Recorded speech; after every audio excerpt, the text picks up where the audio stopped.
Bapa di surga, kami bersyukur kepadamu Tuhan. Pada saat ini kami ingin merenungkan sebagian daripada firman-Mu. Kami tahu Tuhan, dengan kemampuan akal budi kami tidak dapat mengerti keajaiban daripada firman-Mu. Oleh sebab itu kami mohon Roh-Mu mencernakan firman-Mu bagi kami.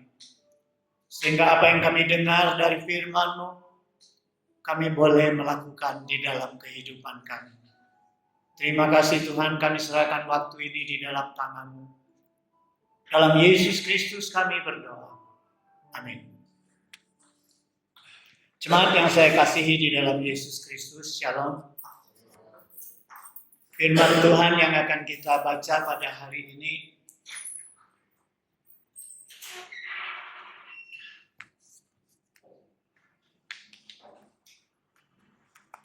kita ambil di dalam Ulangan pasal 12.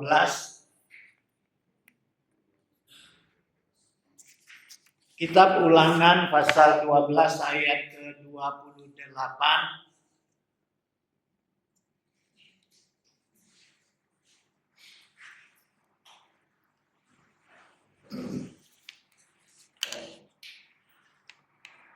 Kitab Ulangan pasal 12 ayat ke-28.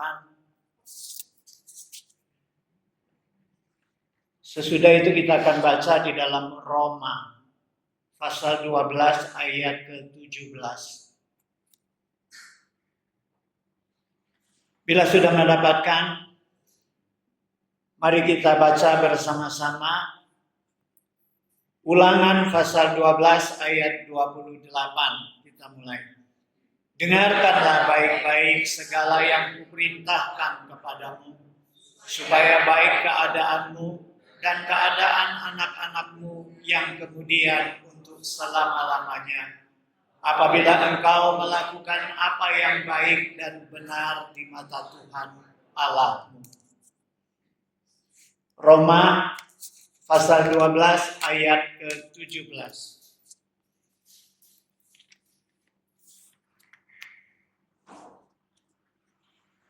Roma pasal 12 ayat ke-17. Kita baca bersama, kita mulai. Janganlah membalas kejahatan dengan kejahatan. Lakukanlah yang baik bagi semua orang.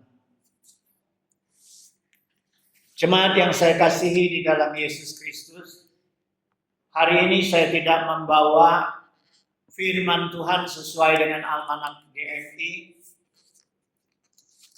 karena ayatnya sama seperti ayat yang sudah pernah kita berulang-ulang mendengarkannya, yaitu tentang pengakuan Petrus bahwa Yesus adalah Mesias, tentang syarat-syarat orang yang akan mengikut Yesus.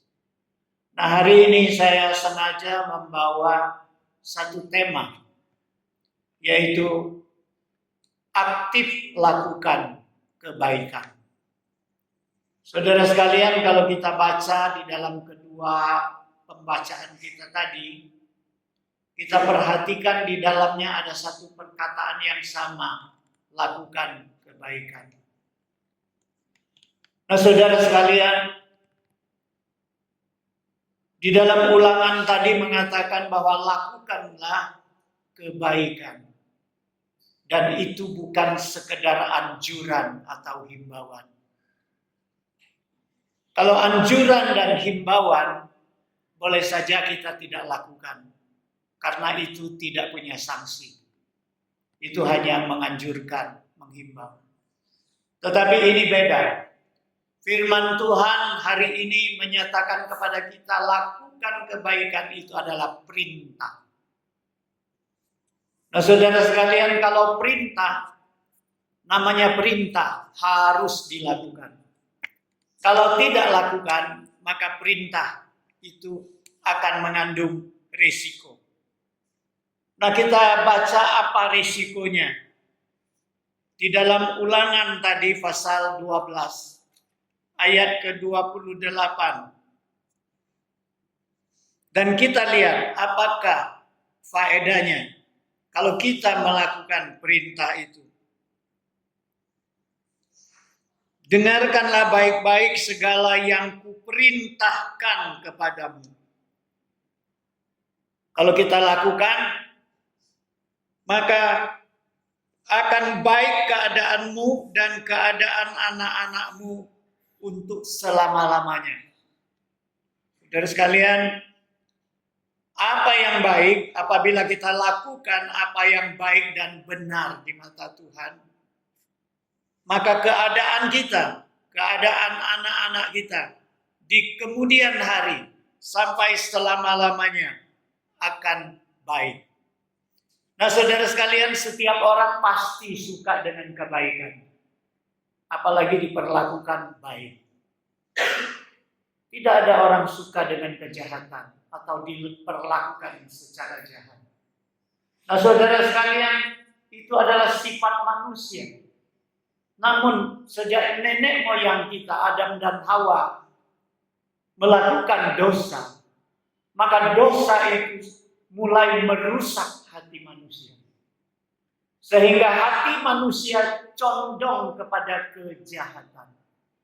Nah, saudara sekalian, di dalam Yeremia pasal 17 ayat ke-9 bahkan mengatakan betapa liciknya hati manusia. Saudara sekalian, ini akibat daripada dosa yang merusak sehingga hati manusia condong kepada kejahatan. Hati manusia ingin diperlakukan baik, tetapi hati manusia ingin condong kepada kejahatan. Nah, saudara sekalian, Rasul Paulus yang mempunyai pengalaman di dalam Tuhan, Rasul Paulus yang begitu rajin melayani Tuhan, Rasul Paulus yang selalu dipenuhi oleh Roh Tuhan, dia sendiri membuat kesaksian bahwa di dalam dirinya ada dua macam kuasa, ada dua macam hukum, hukum roh dan hukum jasmaninya. Saudara sekalian, apa yang selalu Rasul Paulus ingin lakukan kebaikan, justru dia tidak lakukan. Justru yang dia lakukan adalah kejahatan yang dia tidak lakukan. Saudara sekalian, di dalam Roma pasal 7 ayat 19 dan 20, Rasul Paulus berkata demikian. Sebab bukan apa yang aku kehendaki yaitu yang baik yang aku perbuat, melainkan apa yang tidak aku kehendaki yaitu yang jahat yang aku perbuat. Nah, saudara sekalian, jika aku berbuat apa yang tidak aku kehendaki, maka bukan lagi aku yang perbuatnya, tetapi dosa yang diam di dalam aku. Nah, saudara sekalian, Paulus memberikan kesaksian bahwa di dalam dirinya ada dua macam keinginan. Keinginan daging dan keinginan roh. Keinginan daging ini selalu mengalahkan keinginan roh. Sehingga apa yang baik yang dia mau lakukan, selalu justru dia lakukan yang tidak baik, yang tidak mau dia lakukan. Itu sebabnya di dalam pengajaran Paulus kepada jemaatnya, dia menasihati supaya jangan memikirkan kepentingan sendiri, tetapi kepentingan orang lain. Nah, saudara sekalian, di dalam Filipi pasal 2 ayat 4, Rasul Paulus mengatakan demikian. Dan janganlah tiap-tiap orang hanya memperhatikan kepentingannya sendiri, tetapi kepentingan orang lain juga. Saudara sekalian, ada sebuah cerita legenda di negeri Cina. Ada seorang wanita yang mengawini seorang kaya. Namanya Ling Ling. Ya. Bukan Ling Ling Eddie Chong, tapi ini Ling-Ling di negeri Cina sana. Nah, Ling-Ling ini suaminya kaya. Tapi mereka tinggal dengan mertuanya. Mertuanya sendirian karena papa mertua Ling-Ling ini udah meninggal. Nah,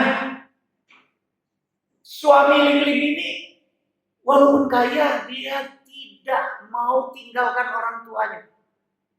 Oleh sebab itu mereka tinggal serumah. Biasalah ya hubungan antara mertua dengan menantu. Nah, Ling-Ling ini seringkali diomeli. Kapan diomeli? Sekali, 2 kali, 3 kali dia melawan. Wah, seringkali terjadi keributan. Ling-Ling selalu merasa serba salah. Dia kerjakan ini salah, kerjakan itu salah. Pokoknya apa yang dia kerjakan di mata mertuanya ini nggak benar. Sehingga dia merasa menderita di rumah itu. Beberapa kali dia minta suaminya supaya mereka pindah keluar saja. Atau belikan rumah untuk mertuanya tinggal sendirian. Tapi suaminya tidak mengizinkan. Jadi akhirnya Ling-Ling ini sudah habis kesabarannya. Dia datang ke seorang singse yang teman akrab papanya. Dia ceritakan keadaannya kepada singse itu. Kemudian dia minta tolong kepada singse itu untuk bagaimana memberikan racun kepada mertuanya ini. Dia sudah nggak sabar lagi. Dia mau meracuni mertuanya ini. Saking gregetnya dia mau racuni mertuanya ini.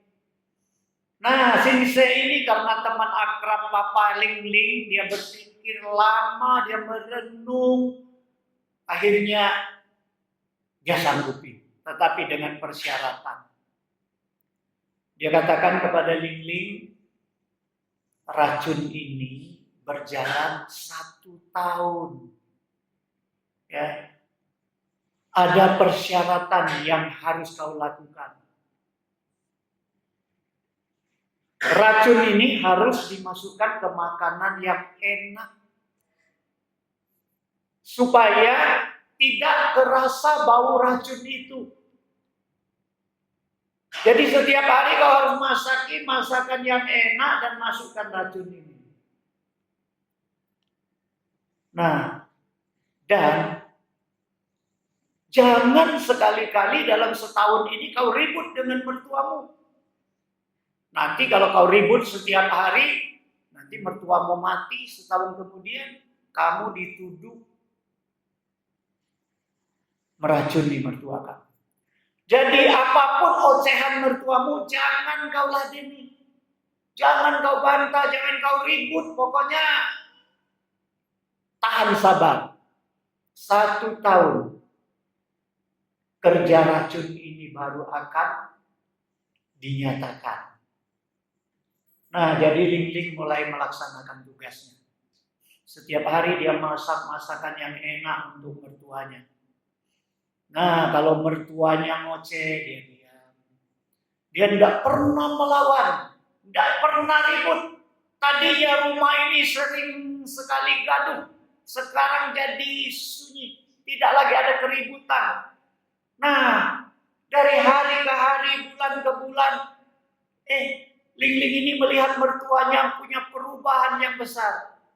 Tadi mertuanya ini cerewet, sekarang nggak lagi cerewet. Tadi mertuanya suka ngomong-ngomong dengan orang lain kejelekannya, sekarang justru memuji-muji dirinya di depan teman-temannya. Nah, saudara sekalian, dia melihat mertuanya ini mempunyai perubahan yang sangat menyolok. Seperti 2 orang yang berbeda. Sudah masuk ke bulan 11. Tinggal 1 bulan lagi mertuanya ini akan mati. Ling-Ling jadi bingung. Dia merasa bersalah. Bagaimana aku bisa meracuni mertuaku yang begitu baik? Bagaimana caranya? Racun sudah dimakan. Tinggal 1 bulan lagi. Dia datang kepada Singse itu, dia mohon bagaimana supaya diberikan obat penawar, supaya jangan mertuanya ini mati keracunan. Saudara sekalian, Singse ini akhirnya dengan senyum mengatakan kepada Ling Ling, sebenarnya yang kuberikan kepada mertuamu bukan racun, tetapi vitamin. Yang sebenarnya racun itu ada dalam hatimu. Hatimu yang diracuni. Sekarang racun itu sudah keluar. Dan semuanya sudah selesai. Saudara sekalian, sejak hari itu Ling Ling baru mengerti bahwa betapa pentingnya dia melakukan kebaikan. Saudara sekalian, kebaikan itu bukan menanti orang melakukan baru kita lakukan, tetapi kita lakukan terlebih dahulu. Nah, Yesus mengajarkan satu konsep kehidupan Kristen. Yesus di dalam Lukas pasal 6 ayat 31 mengajarkan, sebagaimana kamu menghendaki supaya orang berbuat kepadamu, perbuatlah demikian kepada mereka. Saudara sekalian, kalau konsep manusia, peribahasa Tionghoa mengatakan apa? Ji suo bu yi wu shi yi. Artinya, apa yang kita tidak mau, jangan kita berikan kepada orang lain. Jadi artinya, peribahasa Tionghoa ini mengatakan bahwa kita tidak berbuat apa yang tidak baik kepada orang lain, tetapi kita tidak berbuat apa-apa.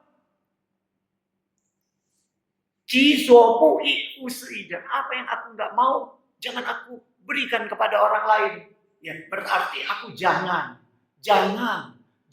melakukan kejahatan kepada orang lain. Tetapi tidak dianjurkan, lakukan kebaikan kepada orang lain. Nah, Yesus katakan demikian, terbalik. Yesus katakan, kalau kau mau dibaikin orang, lakukan terlebih dahulu kebaikan. Inilah konsep kehidupan orang Kristen.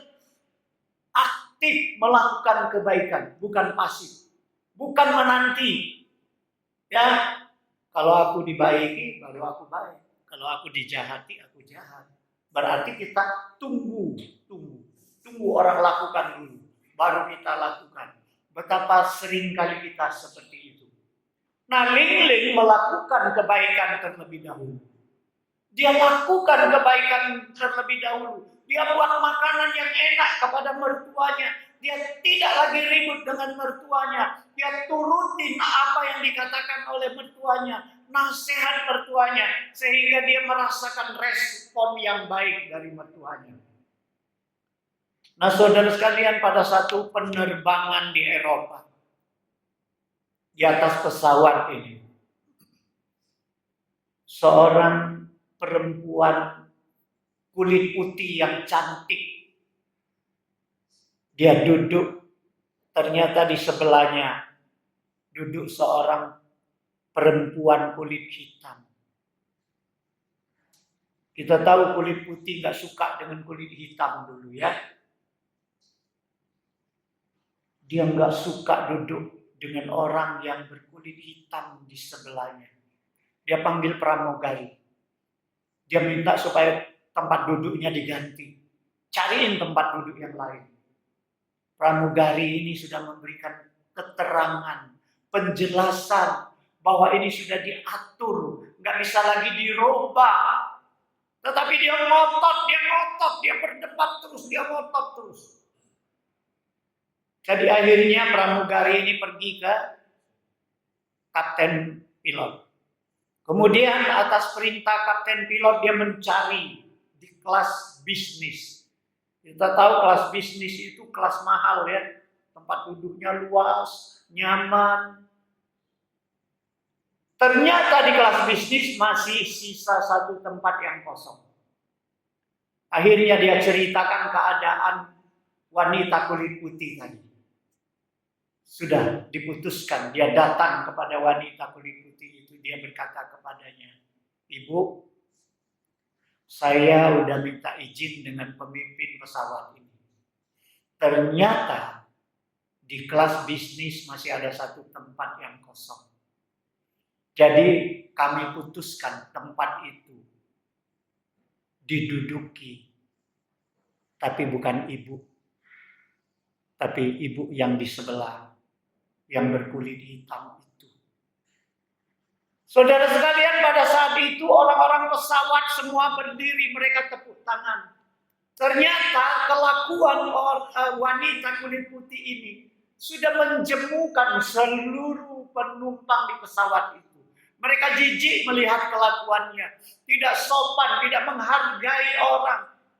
Ketika tempat bisnis, tempat nyaman itu akan diberikan kepada wanita kulit hitam itu, mereka semua bertepuk tangan. Malulah perempuan kulit putih ini. Dia tadi minta dipindahkan, tapi tempat yang enak, kulit hitam itu, orang kulit hitam itu yang pindah ke sana. Nah, saudara sekalian, di sini mengajarkan kepada kita, apabila kita ingin dihargai orang, kita harus terlebih dahulu menghargai orang. Saudara sekalian, di dalam firman Tuhan mengatakan, taburlah kebaikan maka engkau akan menuai kehormatan. Di dalam Galatia pasal 6 ayat 7 mengatakan, apa yang engkau taburkan maka engkau akan tuai seperti itu. Saudara sekalian, ini mengajarkan kepada kita bagaimana kita harus melakukan kebaikan. Bagaimana kita harus menghargai orang. Nah, satu ketika ada, ini cerita dongeng Tiongkok lagi. Ya, seorang yang bernama Tung Quo. Ya, jadi cerita ini namanya Tung Quo Sien Sen. Nah, Tung Quo ini satu hari mengadakan perjalanan jauh dengan keledainya.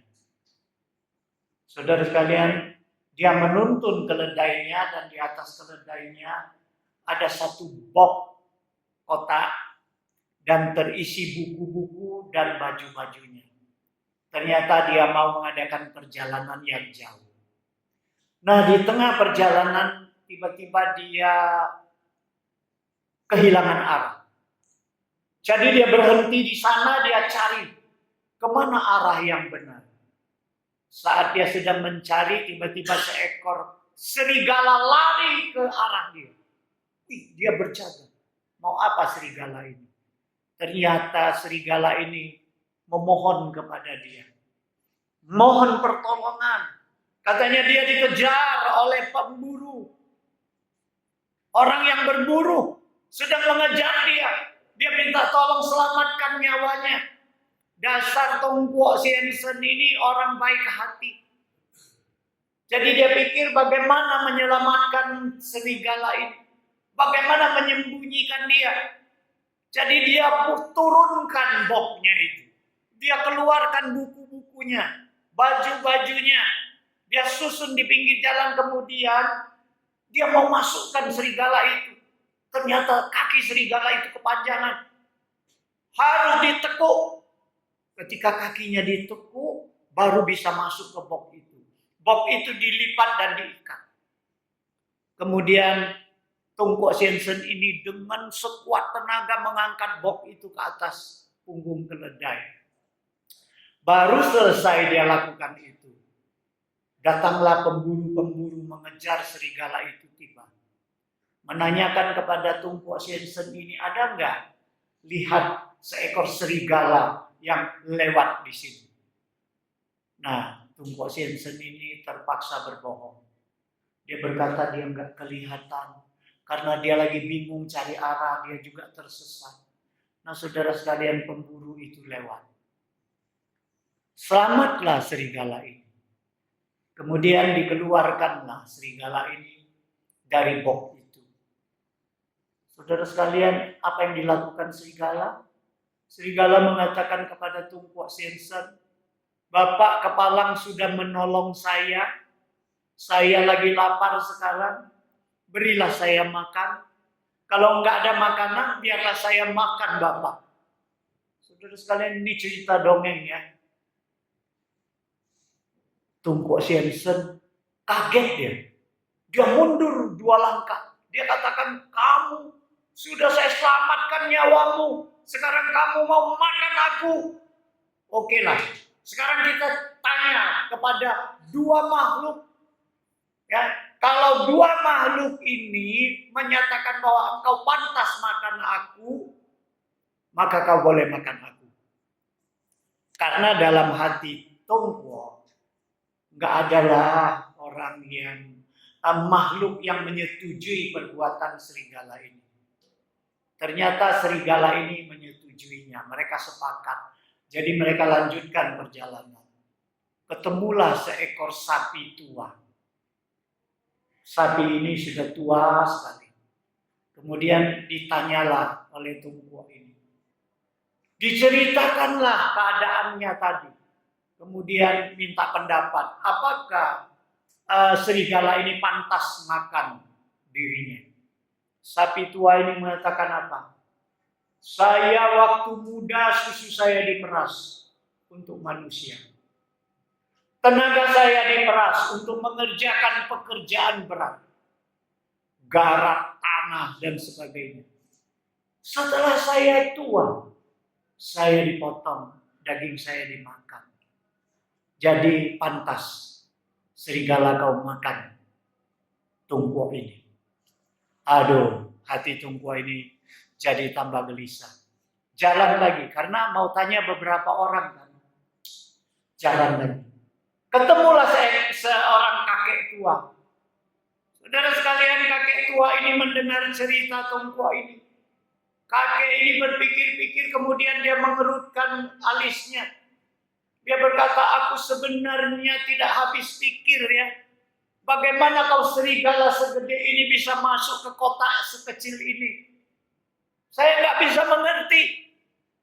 Coba lakukan.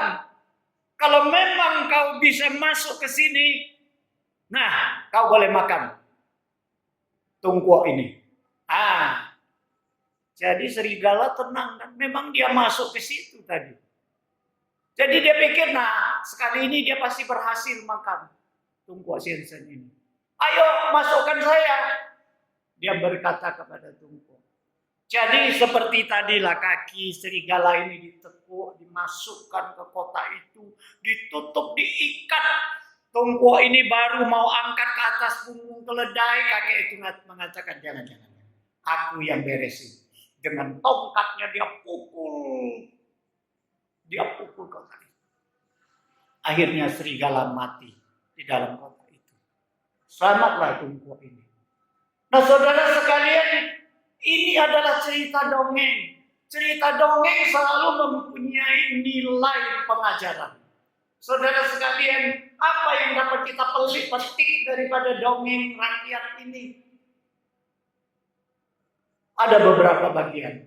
Dari cerita kita tadi, kita dapat beberapa bagian pelajaran.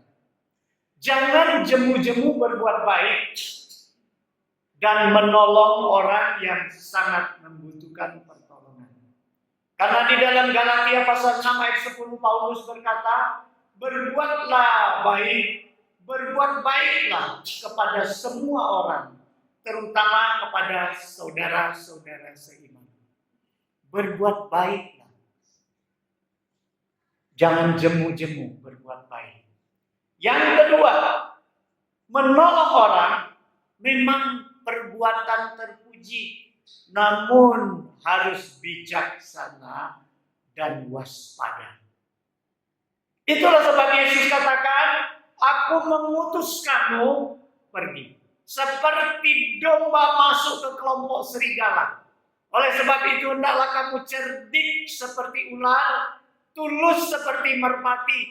Nah saudara sekalian, kita berbuat baik memang harus selalu. Tetapi ketika kita berbuat baik, kita harus bijaksana, harus cerdik. Jangan sampai perbuatan baik itu merugikan diri kita sendiri dan merugikan orang lain. Nah saudara sekalian, Yesus bukan saja menasihatkan seperti itu. Yesus memberikan penjelasan yang lebih jelas. Di dalam Matius pasal 7 ayat 6 Yesus mengatakan apa? Jangan kamu memberikan barang yang kudus kepada anjing, dan jangan kamu melemparkan mutiaramu kepada babi, supaya jangan diinjak-injaknya dengan kakinya, lalu ia berbalik mengoyak kamu. Saudara sekalian, perbuatan baik harus tepat kepada sasaran dan mempunyai tujuan yang baik, sehingga yang ditolong itu akan bangkit. Kita kan seringkali menolong orang yang susah. Orang susah itu bukan bangkit, justru jadi ketagihan. Minta tolong terus. Jadi dia tak jadi pemalas. Karena ditolong terus, dia jadi pemalas. Gak mau bekerja, karena dia tahu orang pasti menolong dia. Jadi orang yang seperti itu, pantas ditolong atau tidak? Gak pantas ditolong. Itulah dengan bijak. Kita menolong orang, harusnya orang itu tertolong dan orang itu akan bangkit karena pertolongan itu. Nah, saudara sekalian, hendaklah kamu cerdik seperti ular dan tulus seperti merpati. Poin yang ketiga, kalau kita ditolong, janganlah sampai lupa kepada orang yang menolong kita. Sedapat mungkin balaslah kebaikan orang dengan kebaikan. Saudara sekalian, Amsal 17 ayat 13 mengatakan demikian. Siapa membalas kebaikan dengan kejahatan, kejahatan tidak akan menghindar dari rumahnya. Saudara sekalian, Raja Salomo memberikan nasihatnya. Jangan sekali-kali membalas kebaikan dengan kejahatan. Kalau itu kau lakukan, maka kejahatan itu akan selalu ada di dalam rumahmu. Dan kau tidak akan dapat menghindari kejahatan itu. Artinya, kalau kau balas kebaikan dengan kejahatan, maka kau akan menikmati juga kejahatan itu nanti. Saudara sekalian, Rasul Paulus justru menasihatkan di dalam Roma pasal 12 ayat 21. Janganlah kamu kalah terhadap kejahatan, tapi kalahkanlah kejahatan itu dengan kebaikan. Saudara sekalian, kejahatan tidak usah dibalas dengan kejahatan, karena dia tidak akan kalah. Ya, pernah kan kita nonton film silat? Ini balas dendam, nanti ini bunuh ayahnya, ini anaknya bunuh cucunya, ini pokoknya kejahatan itu tidak pernah berhenti. Kalahkan kejahatan, satu-satu cara adalah dengan melakukan kebaikan. Dapatkah kita lakukan itu? Saudara sekalian, seringkali berat bagi kita. Orang yang jahat dengan kita, kita balik dengan kebaikan. Kita balas dengan kebaikan. Tapi cobalah, lakukanlah. Maka engkau akan dapat mengalahkan kejahatan itu. Yang terakhir, andai kata kita berbuat baik dan kita mendapat balasan yang jahat. Itu sering terjadi. Kita udah baik dengan orang itu, kita digigitnya. Seperti serigala tadi. Sudah ditolong, dia mau makan lagi itu tongkua senser. Nah, saudara sekalian, sering kali kita alami seperti itu. Kita berbuat baik, tapi kita dijahati. Apabila terjadi seperti itu, jangan tawar hati dan jangan takut. Serahkanlah kepada Tuhan. Karena Tuhan katakan di dalam Ibrani pasal 10 ayat 30, pembalasan adalah hakku. Akulah yang akan menuntut pembalasan. Jadi kalau kita diperlakukan tidak adil, kalau kita sudah baik tapi kita dijahati, serahkan kepada Tuhan. Tuhan akan melakukan pembalasannya. Nah, saudara sekalian, akhirnya kesimpulan Pemazmur pasal 18 ayat 25 mengatakan demikian. Karena itu Tuhan membalas kepadaku sesuai dengan kebenaranku, sesuai dengan kesucian tanganku di depan matanya. Saudara sekalian, di dalam Ulangan tadi mengatakan apa? Lakukanlah kebaikan. Kebaikan yang bagaimana? Kalau kebaikan sesuai dengan hatiku, penilaianku, itu belum tentu baik bagi orang lain. Apa yang aku katakan benar, mungkin bagi orang lain masih salah. Apa yang aku katakan baik, bagi orang mungkin itu tidak baik. Tetapi firman Tuhan mengajarkan kita, lakukanlah kebaikan dan kebenaran di mata Tuhan. Saudara sekalian, inilah kesimpulannya. Kebenaran yang bagaimana yang harus kita lakukan. Kebenaran seperti apa yang ditulis di dalam firman Tuhan. Kebaikan seperti apa yang diajarkan oleh Tuhan. Itulah baiknya yang benar. Itulah kebenaran yang hakiki. Nah, saudara sekalian, hari ini kita merenungkan firman Tuhan dengan satu tema, aktif lakukan kebaikan. Kita bukan saja mau melakukan kebaikan, tetapi aktif.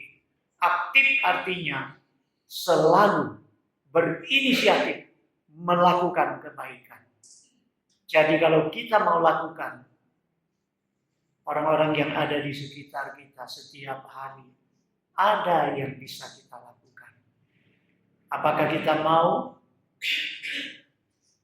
Kita boleh lakukan. Dan kita akan melihat bagaimana Tuhan memberkati kita. Bagaimana kita akan menjadi saksi Tuhan yang baik. Gereja akan menjadi aman kalau jemaatnya selalu melakukan kebaikan. Gereja selalu akan aman kalau masing-masing memperhatikan kepentingan orang lain. Mari kita berdoa. Bapa di surga, kami bersyukur kepadamu. Biarlah firman-Mu melalui ilustrasi-ilustrasi ini boleh memberikan kami aplikasi yang benar tentang apa yang Tuhan ajarkan kepada kami. Karena Yesus katakan, apa yang Engkau kehendaki orang lakukan kepadamu, lakukanlah itu. Ajar kami Tuhan, beri kami kemampuan untuk boleh kalahkan kejahatan dengan kebaikan. Berikan kami menabur sebanyak mungkin kebaikan, sehingga nama-Mu boleh dimuliakan melalui perbuatan kami. Karena melalui hamba-Mu Paulus mengajarkan, hendaklah kebaikan kami dinyatakan di depan orang banyak. Kami nyatakan kebaikan kami bukan untuk menyombongkan diri, tetapi kebaikan di hati kami tidak akan dinyatakan, tidak akan menjadi kenyataan kalau kami tidak cerminkan di dalam perbuatan kami. Kalau kami hanya bisa mengatakan kami baik, kalau kami mengatakan hati kami baik, tetapi kami tidak cerminkan di dalam perbuatan, kami tidak nyatakan dalam perbuatan, maka itu tidak akan diketahui oleh orang. Oleh sebab itu Tuhan, buktikanlah supaya kami mempunyai kemampuan untuk membuktikan kebaikan hati kami dengan perbuatan kebaikan-kebaikan. Karena apa yang kami tabur, itu juga yang akan kami tuai. Terima kasih Tuhan, karena Engkau terlebih dahulu baik kepada kami.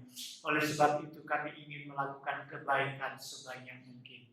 Di dalam Yesus Kristus kami berdoa.